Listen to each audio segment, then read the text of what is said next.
আজকাল ফেসবুকে স্ক্রল করলে প্রায় একটা পোস্ট চোখে পড়ে, যদি সামর্থ্য থাকে বড় একটা বাসা নিন। বড় বাসাতে থাকলে নাকি মনটাও বড় হয়। আসলে কি তাই? আমি আমার এই ক্ষুদ্র জীবনে বেশ কিছু মানুষের সান্নিধ্যে আসতে পেরেছি, যারা বিশাল অট্টালিকার মানুষ, কিন্তু তাদের মানসিকতা ভীষণ ক্ষুদ্র। আবার এমন কিছু মানুষের সাথেও পরিচিত হয়েছি, এর ছোট্ট একটা বাসাতে থাকলেও এত বড় মানসিকতার, এত উদার মানসিকতার, তাতে যতই দেখি ততই মুগ্ধ হই।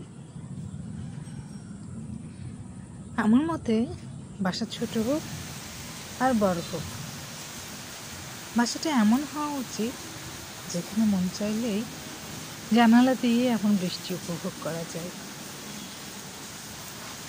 যেখানে মন খারাপের সময় খোলা আকাশটার দিকে তাকিয়ে মনটাকে ভালো করে নেওয়া যায়। আকাশ দেখতে পাওয়া যায় না এরকম বাসা আমার একেবারেই পছন্দ না। বাসা ছোট হোক আর বড় হোক, বাসাতে থেকে আমি কতটুকু প্রকৃতির সান্নিধ্যে থাকতে পারি সেটাই আমার কাছে বড় ব্যাপার। আমার মনে হয় প্রকৃতি একজন মানুষকে উদার হতে শেখায়।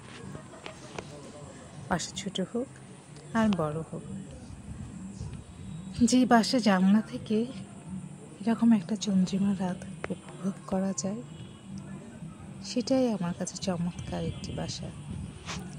আমি খুব ছোট্ট একটি বাসাতে থাকি, কিন্তু নিজেকে অনেক ভাগ্যবান মনে হয়।